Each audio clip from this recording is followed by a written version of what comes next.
High বন্ধুরা, আমি সুমন। আজ আমি আপনাদের ফ্লাইট রেঞ্জ বারবেল পেয়েছি। কোন টাইমটা শ্বাস ছাড়তে হবে, কোন টাইমটা শ্বাস নিতে হবে সেটা দেখাবো। তো প্রথমে শুয়ে যাবো।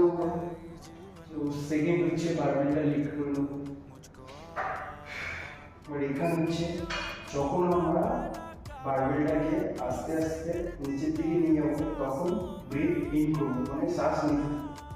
যখন উপরে নিয়ে যাবো তখন ব্রিথ আউট করবো, মানে শ্বাস ছাড়তে পারবো।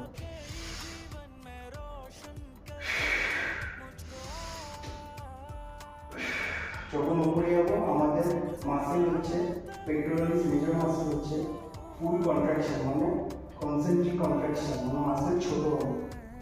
যখন নিচে নিয়ে যাবো এসেন্ট্রিক কন্ট্রাকশন, আমার মাসেলগুলো লম্বা হবে।